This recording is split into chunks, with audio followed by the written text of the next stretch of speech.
So, chapter meditation. In Raja Yoga, we generally start with meditation. There's a great underlying philosophy in it. We find ourselves all the time busy with worldly things. If you are not doing anything, our thoughts seems to be have wings in their leisure hours. We are always in tumult and disorder.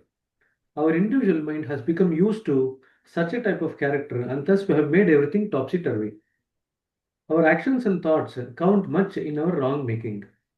When we remain in contact with ideas and thoughts of different kinds, they leave impressions upon their emotional feelings and senses. All the senses are thus spoiled and adopt a wrong course.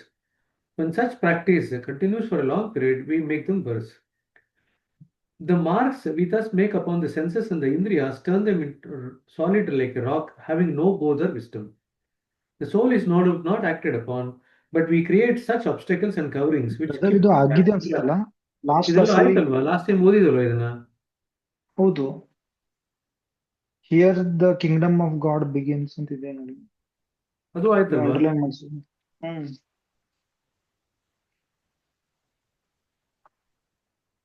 Darjeeling late ಓದಿದ್ವಿ I think ಇವಾಗ ಪೂರ್ತಿ chapter ಓದಿದ್ವಿ heart region ಓದ್ಬೇಕಾದ್ರೆ ಈಗ so start with heart region then so the heart region people generally think people generally think of the heart as made up of flesh and blood only.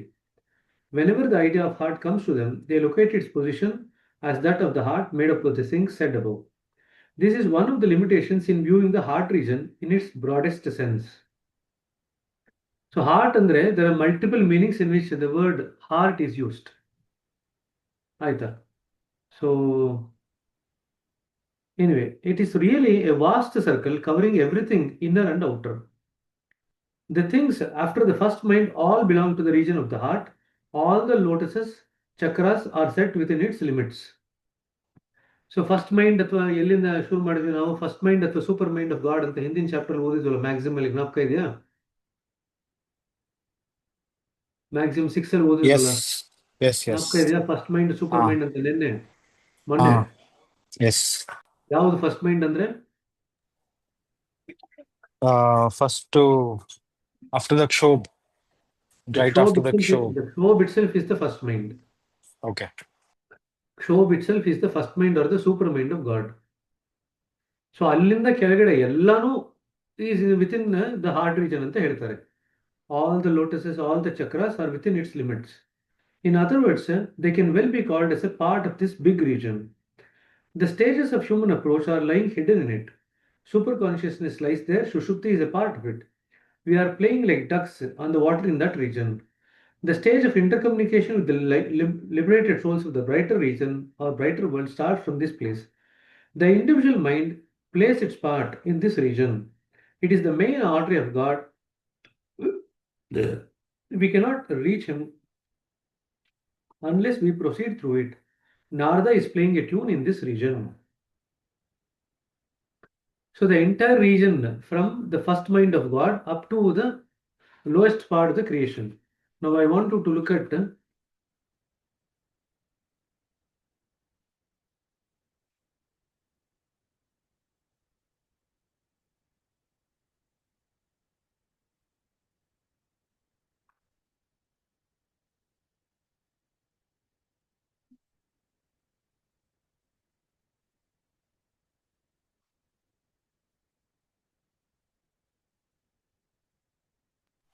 ಏನಾಯ್ತು?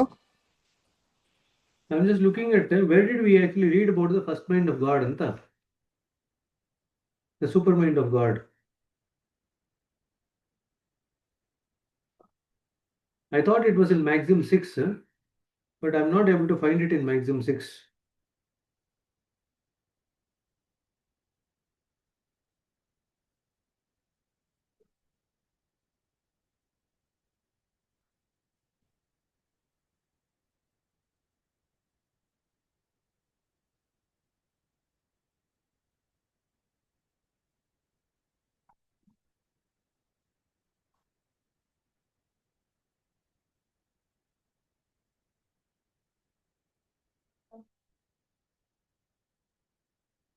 Anyway, we will look at some other time. So the things after the first mind all belong to the region of the heart. If that is the case, From the Kshob down to the lowest part of the creation, everything is in the heart region only. That's what Babaji is now talking about. All the lotuses are there, all the chakras are there, super consciousness is there, Shushupti is there. Stage of intercommunication with the liberated souls of the brighter world starts from this place. Individual mind, the mind plays a part in this region only. It's the main artery of God. We cannot reach him without passing through this. Narada is also there. The majority of the people feel nothing but their own body. Their thoughts are located to this very particular point. They think their body as the only thing worth keeping. They consider it as everything. They do not want to see their body decomposed. They are all along with the doctors when they feel that it's diseased somehow. All care for the body because all care for the body becomes their aim and object. They do not want to free themselves from the idea cradling in them. They are all the time found serving their own master, the body. The soul has no value to them. It is an afterthought for them. They do not find any leisure besides. How many circles they have put around their body?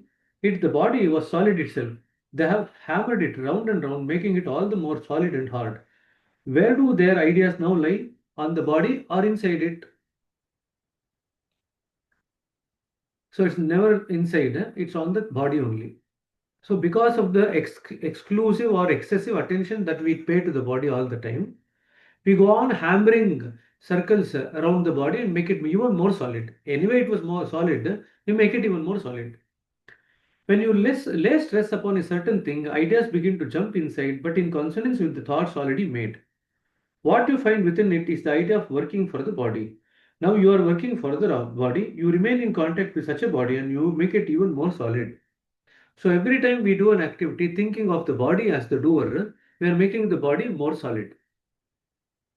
Naturally, your ideas, when they rebound after touching the body, become solid. Solidity was to some extent within them, so they had in some form or the other the idea of the body. Now they have become one with the body, having the same relationship with one another. You can now well be defined as a solid globe, having the poles as well as the axis within. ಯಶಸ್ಸು ಬಂದ್ಬಿಟ್ಟಿದೆ ಇವತ್ತು ಜಿಮ್ಗೆ ಹೋಗ್ಲಿಲ್ವಾ? Gym ಬೆಳಗ್ಗೆ ಹೋಗಿದ್ದೆ, ಈಗ just ಮನೆಗೆ ಬಂದೆ. ಹೌದಾ? So ಈಗ ಯಶಸ್ಗೆ ಏನಾಗ್ತಾ ಇದೆ ಅದೇನೇ ಇವಾಗ ನಾವು ಮಾತಾಡ್ತಾ ಇದ್ದೀವಿ. ಕರೆಕ್ಟಾಗಿ ಬಂದೇನು. ಯಶಸ್ ಏನ್ ಮಾಡ್ತಾ ಇದ್ದಾನೆ ಈಗ ಲಾಸ್ಟ್ 1 ತಿಂಗಳಿಂದ ಬಾಡಿ ಮೇಲೆ ಫೋಕಸ್ ಮಾಡ್ತಾ ಇದ್ದಾನೆ. ಇವಾಗ ಬೆಳಗ್ಗೆ ಒಂದು ಮೆಸೇಜ್ ಹಾಕಿದ್ದ ನನಗೆ, ನನ್ನ ಕಂಡೀಷನ್ ಎದುರು ಹೋಗ್ಬಿಟ್ಟಿದೆ ಅಂತ. ಆದ್ರೆ ಅವನಿಗೆ ವರ್ಕೌಟ್ ಮಾಡಕ್ ಬರಲಿಲ್ಲ. ಯಾಕೆ ಅವನ ಕಂಡೀಷನ್ ಎದುರು ಹೋಗಿದೆ ಅಂತ ಅವನೇ ಅನ್ಕೊಂಡಿದ್ದ, ಕ್ಲೀನಿಂಗ್ ಮಾಡ್ಕೋಬೇಕು ಅಂತ ಅನ್ಕೊಳ್ತಾ ಇದ್ದ. But this is one of the things that you actually have to be careful about, and it's something that you have to pass inevitably. When you are actually trying to work on your body through any means, by gym irbodu, by activities irbodu, by walking irbodu, running irbodu, swimming irbodu, it doesn't matter. When we actually do activities focusing on the body, the idea of the I am the body becomes reinforced. So you are doing 2 things now simultaneously. One thing is that you are trying to do meditation where you are actually trying to detach from the idea of the body. The second thing that you are doing is you are actually trying to reinforce the body, because without that reinforcement of the idea that I am the body, you cannot work on the body. Does it make sense? So when we focus on reducing the weight or work on reducing or reversing any illnesses, whether we like it or not, we actually focus our attention on the body. That's inevitable. When that is actually inevitable, one of the things that happens is our spiritual condition appears to go for a toss. Because you are no longer in the realm of the finer aspect of your existence, you are now attached to the grosser aspect of your existence. That is what happens. And you cannot have the idea that I'm going to work on my body only for 1 hour or 2 hours. It's something that is there running in the background for some period of time, every day. When that happens, you are kind of pulling your mind in 2 different directions. In one realm, you are actually going away from the idea of the body and trying to establish yourself in a finer state of existence. In the other realm, you are actually reattaching to the body and becoming more grosser. Does it make sense? When the mind is now hovering between these two things, you cannot sustain the condition that you get in meditation. Okay? So that was one of the reasons why there were some changes in the condition that you saw last week, or maybe in the last 10 to 15 days. Of course, you are talking about cleaning and all, but that is not going to take away. Now, the only option for this is two things. You reach the end of your journey in terms of whatever you want to do with the body, and then continue to work on the spiritual level of the existence. That is one aspect of it. The second aspect of it is that you continue to work on the body with the constant thought of the divine in the background. But if you are able to keep the thought of the divine in the background, then your condition will not go for a toss. That's the second thing. I'm just taking you as an example, but it could be for anybody, it doesn't matter. It could be for any reason also, that also doesn't matter. So, for example, when somebody is actually, say, taking treatment for cancer, so their idea is actually fixed on the body and the illness. So, even if they were to meditate to a certain extent, they will always find it difficult to maintain that final condition because of the fact that the primary thing as of now occupying the mind is the cancer and the treatment for that. Okay. So when we work on the body for whatever reason, it could be any illness, it could be any reversal of illness, it could be a cancer, it could be immune problem, it could be orthopedic problem, hardly matters what kind of problem it is. When the idea of the body is predominant in the mind, what happens is there is an grossification of the consciousness, there is an increase in the ego, there is increase in the samskara formation. And that leads to change in the condition to a grosser state. This is what happens. Okay. That is one of the reasons why when somebody is actually undertaking this kind of a journey, we don't actually worry too much about it. We just say them, okay, you continue to take the sittings, but this is part and parcel of the issue. But then at a subtler level, the same process gets repeated when we get attached too much to the knowledge aspect of things. Same process.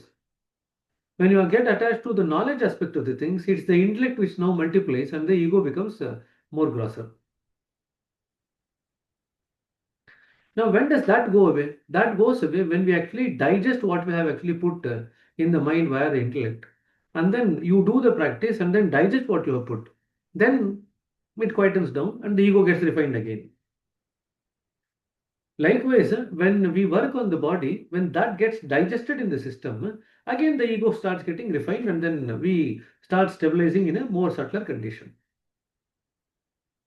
So remember one thing, we all pass through phases where we might need to work on the body and the mind. But there's a small price to pay for that. The price to pay for that is that temporarily the condition seems to kind of become more grosser. Temporarily, the ego seems to appear a bit more stronger. That is the price that we have to pay for working on the body and the mind. So everyone has become very quiet and serious. Of course, the only person who is actually enjoying the whole talk is Gopal Krishna, turning off the video and having something to eat. Rest everyone is actually very quiet and serious. So did you catch the point, the subtle point? And we are forced to work at the level of the body and the mind because of the material life that we have to lead. So it's like a constant yo-yo between our need to detach from the body and the mind for our spiritual purpose and the need to attach to the body and the mind for the material purpose. How to kind of get over this, what do you say, the contradiction? The one way of getting out of this contradiction is that even when we use the body and the mind for actually sustaining ourselves in the material world, to be in constant touch with the divine. That to a certain extent mitigates the impact of this. The stronger our connection with the divine while we are engaged with the body and the mind in the material world, the lesser the samskara formation, lesser the impact on the body and the mind and grosser state. But many times what happens is that when we are meditating regularly also, when we actually come to the idea of the body and the mind, we reattach and we reinforce it. And that makes it more grosser. So it happens. And this is a phase I've seen quite a few people pass through. Many of the patients who come to me for sometimes with diabetes reversal, they pass through this phase. They might be abhyasis. When the diabetes reversal is occurring, they pass through a phase where there appears to be a sharpening of the ego or a grossification of the ego. They become very assertive. They become very, what to say, less humble, so to say. They might have the feeling of humility inside, but it does not manifest. It appears like they are very abrupt. So that's the kind of feeling that is shown outside when we are working on the body. It happens to everyone. Very similarly, when we are working on the mind or the intellect, the same phenomenon repeats, but it is in a slightly different way. But the output is the same. The consciousness appears a bit more grosser, and the ego appears to be a bit more assertive. That's what happens. Okay. So, any questions? So, we came at the right time, so I just thought of giving some examples.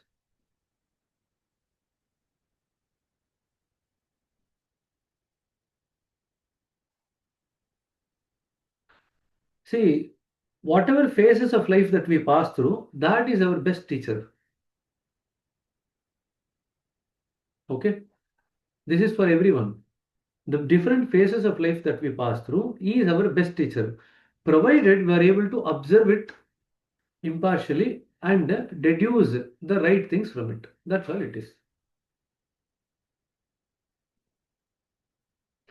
Neither we need to feel good nor bad about it. So Gopal Krishna could not sustain what we are talking about in contrast about Yashas to what he is doing. So he exited the meeting. Priya also exited the meeting. When we are sick, we pray. What is the question? I was asking that when we are sick, we pray more. So at that time, how come ego is increasing? Like in previous chapters, also we ask God that I should be healed soon or the sickness should go.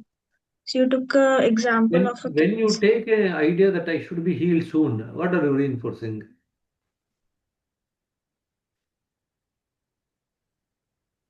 Okay, it is kind of bodily thing we are doing. Exactly. Even when we fall sick, when we pray that we should become better, we are actually focusing. What is becoming better? The body is getting better.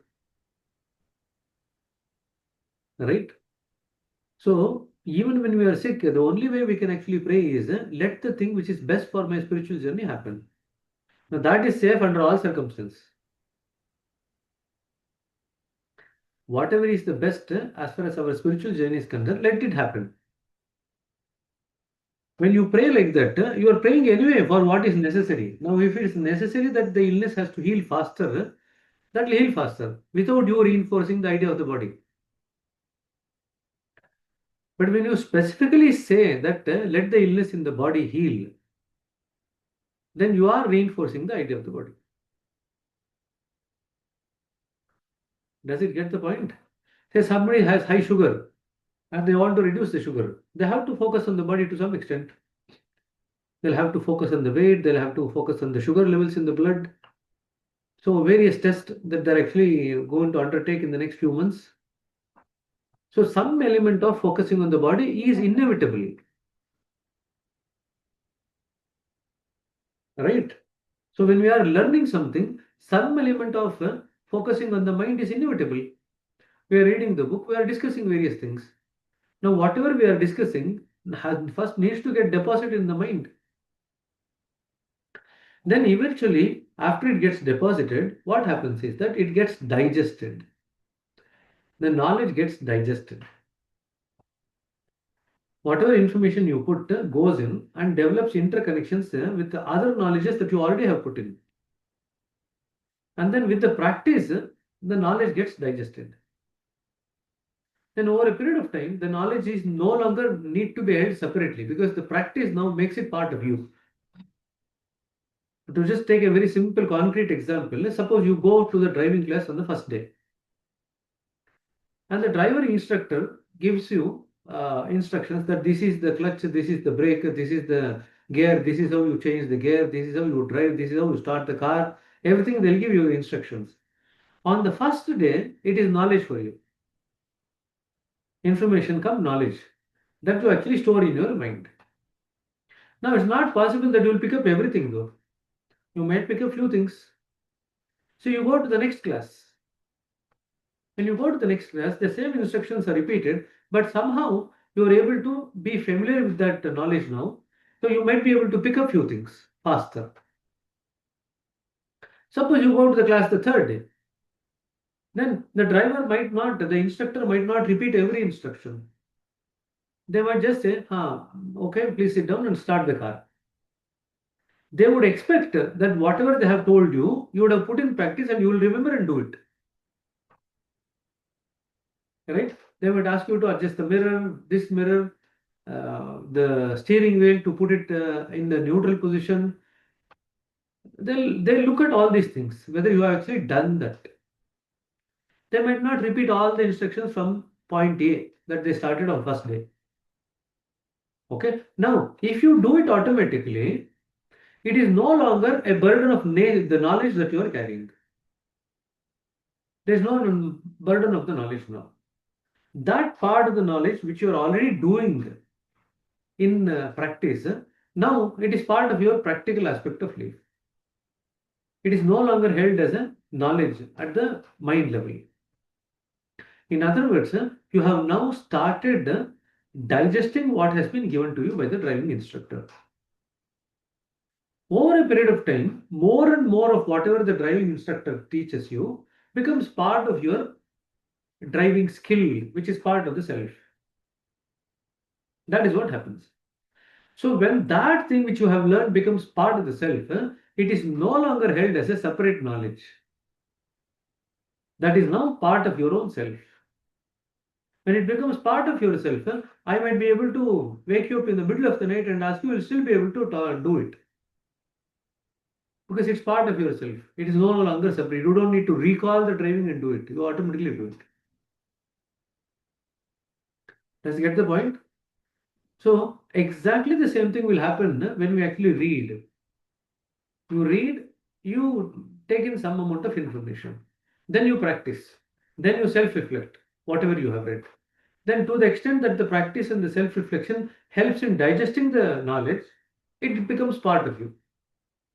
So when it becomes part of you, when we ask you some things, you will immediately be able to recall.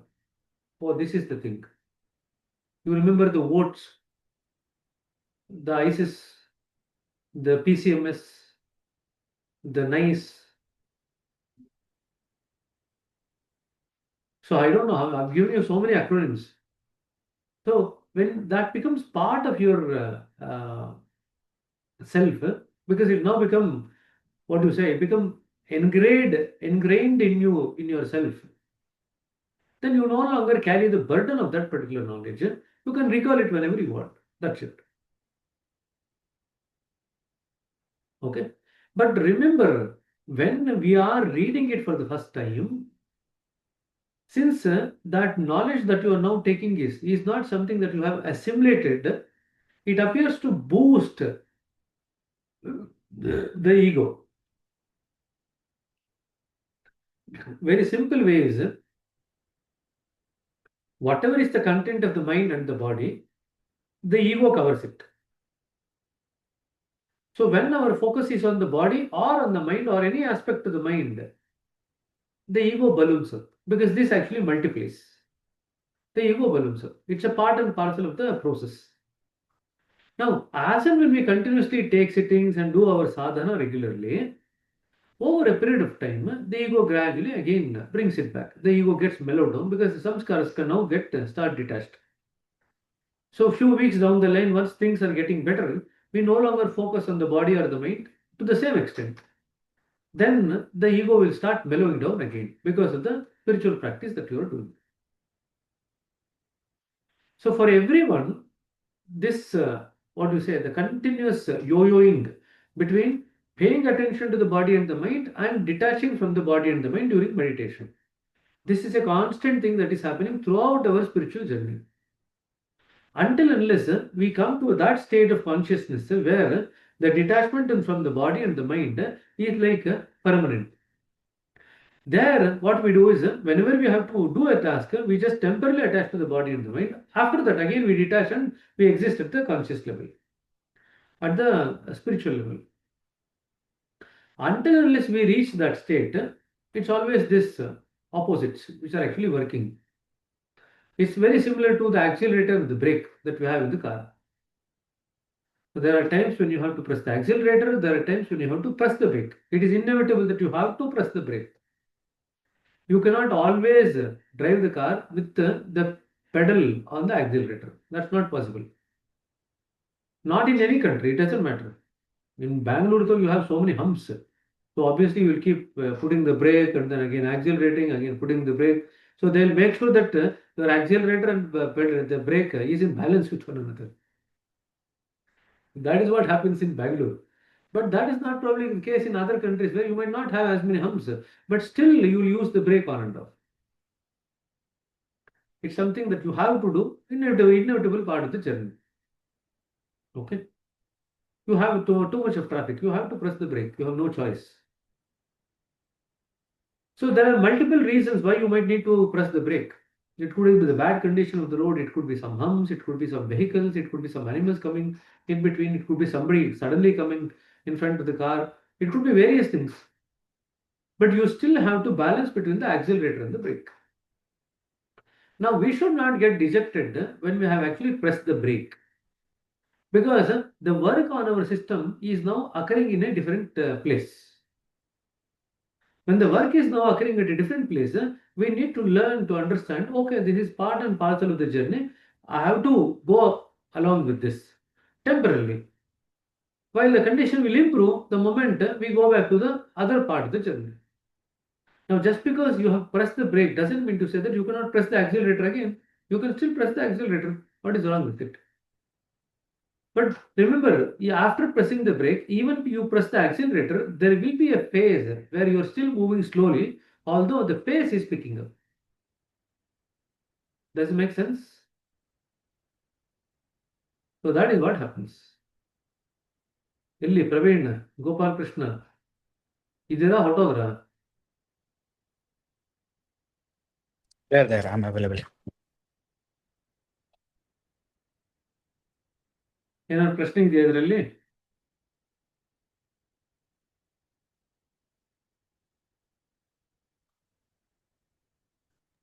ಇನ್ನೂ ಇಲ್ಲ. ಏನು ಪ್ರಶ್ನೆ ಇಲ್ಲ. ಆಯ್ತು, ಮುಂದಕ್ಕೆ ಹೋಗೋಣ ಹಾಗಾದ್ರೆ. So this paragraph, which is the chapter heart region, the second page, second paragraph is exactly what is happening when we focus on the body. You know about certain limbs of the body. You find also in the heart beating, also the heart beating. You feel the respiration. You connect all these things with certain organs working. You also know that these parts are set in different parts of the body. Places of the body. You have the idea of the liver, heart, and so on. You are truly playing the part of the body as one unit, but with the solidity of the things.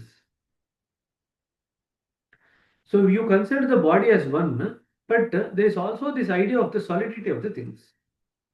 You have nothing in your mind but this. You do not know the real play of things. You do not know where these dramas are being played. You do not know that you are actually tossing in your own ideas. You have made yourself quite distracted and disturbed. Why do these things happen? Why do such ideas flash across? Who supported these things to come in? Who has the reins of all these things and who is reigning? The heart and nothing else. You have yourself made your heart in this fashion, bringing out such results. The consequence is nothing but disturbance. So, in other words, you are not handling the heart in the right way. That's all that you are doing. That's the only one mistake. When the heart is not handled the right way, everything acquires solidity.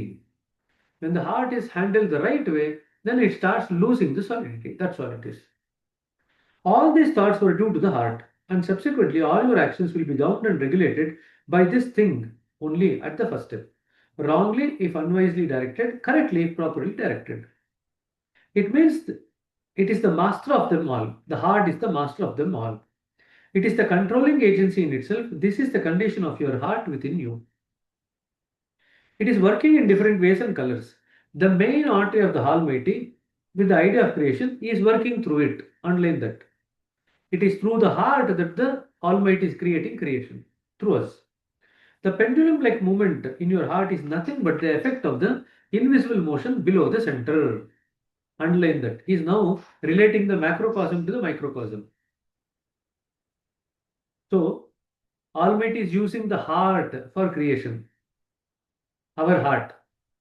So, that is the connection between the center and our heart. Then, secondly, the pendulum movement in the heart is nothing but the invisible motion below the center.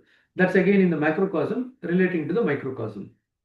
Our heart, being in touch with the invisible motion, plays the same part in its own place according to its capacity. Thus, its function is almost as the same as that of the invisible motion. Lo, the visible form of the godly invisible motion. It is a drop of the ocean.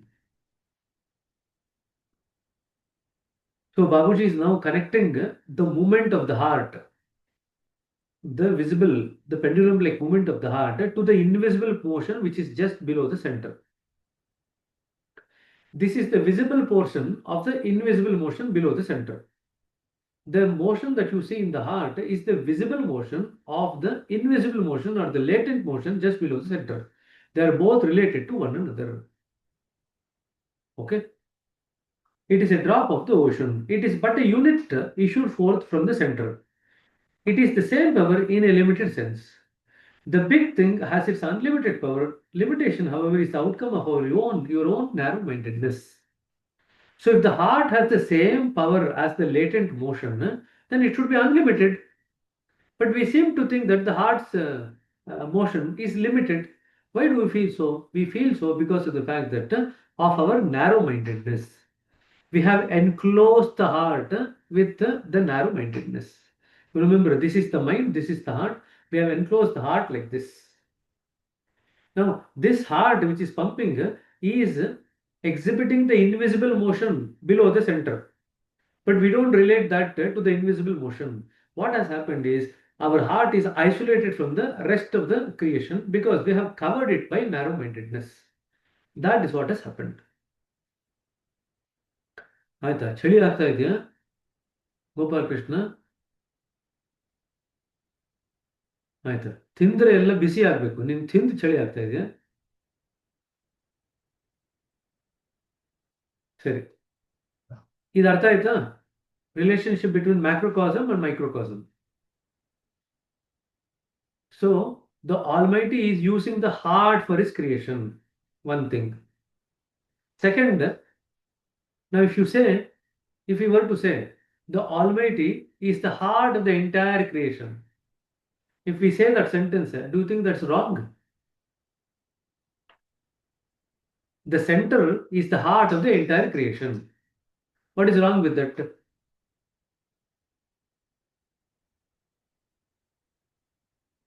ಏನೋ ತರ ಅಲ್ಲಾಡ್ ಸ್ವಲ್ಪ S ಅಂತ ಅನ್ರಿ no ಅಂತ ಅನ್ರಿ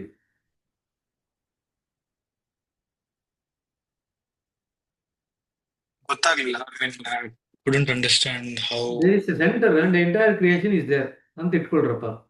If we say that the center is the heart of the creation, what is wrong with that? Anything which is the center, we call it as the heart. The heart of the matter is the central point of the matter is. That's what we say in language. The heart of the matter is, in other words, the central point of what I'm talking about.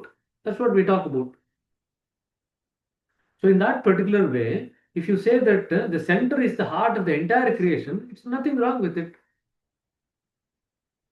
Likewise, if we say our heart is the center of our creation, nothing wrong with it.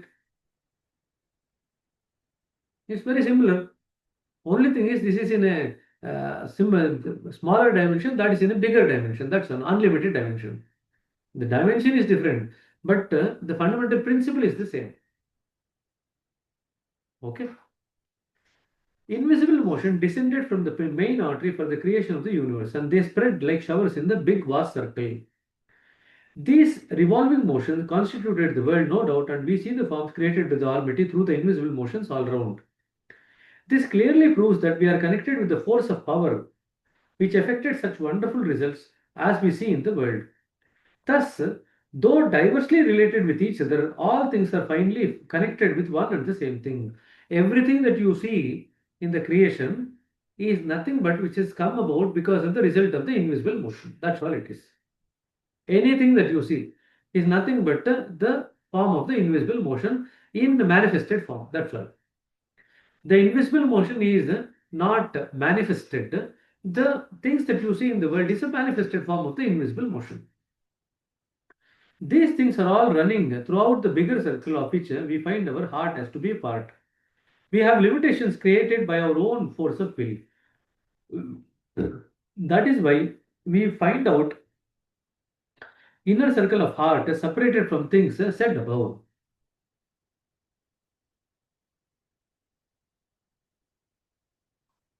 So basically heart ಇದೆ, heart ಸುತ್ತ mind ಇದೆ. ಈ mind to heart ಇವಾಗ ಏನಾಗುತ್ತೆ, the heart is separated from everything else which is created because of the mind which is covering it. Now if you take away this layer of the mind, what happens is the heart has a chance to blossom. The moment the heart blossoms, it becomes part of everything else. That is what is supposed to happen. So what is the current state when we start the meditation? The heart is constricted because of, not because it wants to be constricted. It is there, it wants to kind of blossom, but it's kind of held in the narrow-mindedness. The mind overpowers the heart. Now, when you take away the influence of the mind, the heart naturally blossoms. The extent to which the mind is taken away, to that extent the heart blossoms. When the heart blossoms, what happens? It now becomes part of the universe. It becomes part of everything else. This is the journey that we undertake in heartfulness. Okay. Now, when the heart is opening up, literally I'm showing you by this way, but when the heart is opening up, what exactly happens? All the chakras in the heart starts opening up. So when the chakras in the heart start opening up, the way that you relate to things outside in the world also changes. That is what happens. So figuratively, we say that the heart opens up into a chakra, into a lotus. That's a figurative thing. But what exactly happens is the chakras open up and then the energy is released. When the energy is released, the way that we interact with the things of the world created by God changes. When the mind is overpowering the heart like this, we feel that we are separate from the rest of the creation. As and when the influence of the mind goes away, the heart blossoms. We start feeling that we are all part and parcel of the same creation. Eventually, we start settling on the firm conviction that we all have come from the same creation. You remember those three sentences? I am Brahman, all is Brahman, all from Brahman. I am Brahman, all are Brahman, all from Brahman. Those are the three states that you actually settle in. Okay? Now, that happens when the heart starts blossoming. Okay? We have limitations created by our own force of will. That is why we find our inner circle of the heart separated from the things said above. What are the things said above? Entire creation of nature. So we now separately function as an individual, separate from everything else in nature. And we seem to think that we have no connection with the things which are created outside. That's how we actually function in nature. Everything abides within this region, the heart region. Now you tell me the heart region, go back to the first page. The heart region, what did he say? First page reads that the things after the first mind all belong to the region of the heart.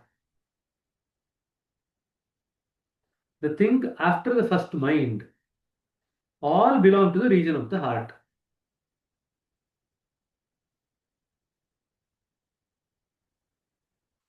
Now everything abides within this region. Pralaya comes here when things change and return to the source they have come from. Before things come to the present form, revolving motions commence at some places in greater, while in other places it is lesser degree. The stoppages, the point of greater and lesser degree, serve to increase the resistance, like the brackets, which increase the power of the current. At each bracket, there is marked a lotus named after the work it does. So they are all within one circle called as the heart region. Functions of each of these lotuses are different. The stages of human development in spirituality are governed to some extent by these subcircles called as the chakras or the lotuses. Now he has given you an idea how the chakras are formed. Remember I told you chakras are nothing but things which actually filter the energy, filter the power, hold back some power. And then the rest of the power flows to the next downwards. Again the next chakra holds back some power. Again it goes down. That is what happens with the chakras. And he's actually explained the same phenomenon in a slightly different way. He's saying that there are some places where there is the revolving motions which are of a higher degree, and there are revolving motions of a lower degree. When these two to kind of come to the point where the stoppages, that is between the one particular place is rotating faster, other place is rotating slowly. The place in between serve to increase the resistance like the brackets. So in between two chakras, there are some resistances or the brackets. And when we actually try to pass through these regions in between two chakras, we see that we take a lot of time, there is a lot of resistance. And that is what he is talking about. It serves to increase the resistance like the brackets, which serves as the power of the current, which increases the power of the current. At each bracket, there is a marked lotus named after the work it does. So you have multiple chakras or multiple lotuses. If somehow or other we cross this bigger circle, then we have nothing to cross but the first or the supermind of God, the cause of all this creation. Behind it, there is the center, the real goal of life. The center is a big thing, oval in shape, because the revolving motions move in this way. Why do you feel that there is something under it? The current of the Almighty flows in this region and rather abounds in it. There is a great mystery underlying it. On account of the revolving motions, there are some particles like those you see when you enter your some dark region. It nodidara. Have you seen the particles? Light particles. Nodidara.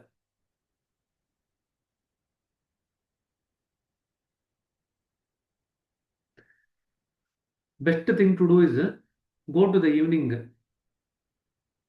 In the evening, go to the terrace and then just look at the akasha or the sky. After some period of time, you start seeing some bright light particles moving all at random. And that's what he is now talking about. I don't know. You people have not seen. I thought you should have seen by now the bright particles. It's there everywhere. And now he is talking about in a darker region. Of course, in a darker region, you can actually see it even better. But in the sunlight also, when the sun starts setting, then at that time you can see these particles. I'm talking about say after 5:30, 6, you can see these particles very easily. Anyway, if you've not tried it out, you can try it out. But you need to bring the focus to nearby. Then you will see these particles floating around everywhere. You start with Akasha and then bring the thing to nearby. Then you can see the particles. This is the daily experience in your life. When you go into a dark room, you find ring-like sparks of light in it. You can experiment, turn off all the light, go into the dark room and see whether you can see spark-like things. Ring-like sparks. These ring-like sparks are all present in the sacred region of God. There are different powers which the circle consists of. When you proceed through Raj Yoga, these begin to melt away till they are exhausted.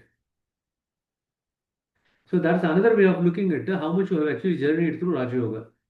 Because these particles, they should melt away. Then some of you might say, I've never seen the particles. Good that I've never seen the particles, so I don't need to worry about it. But if you have seen the particles, it has to melt away. That's a sign of progress. Of course, if you have not seen the particles only, there is no way that you can actually utilize that as a sign of progress. Okay. Now, these 3-4 chapters now we are going to read about in the efficacy of Raja Yoga. This is the heart or the core of Raja Yoga. Everything else that you have read till now is coming out of this, the core. So I want you people, before you come to the next session, to go through these 4 or 5 pages that we have read, ponder about what you have read, and try and see whether you can grasp and make sense of what we have discussed today. If you still have any queries about what we have discussed today, please bring it back to the next session. See, this is the last book that we are reading, so we have enough time. We can take 15 days, 1 month also. It's not a big deal. But you need to go to the core of the thing as we progress. Each and every line, you have to try to grasp it. Because this is the core of the entire Raja Yoga or the Sahaj Marg that you are practicing. Okay. So, we have only read 4 pages, so I think that's okay. The heart region, cover the first 4 pages and come back for the next session. Next session probably will be tomorrow, 8:15. Okay. So come back for the next session. You might have some questions, but we have run short of time. So we'll take the questions tomorrow. But I want you to bring the questions in the context of what you read and what you have understood. In that context. Okay.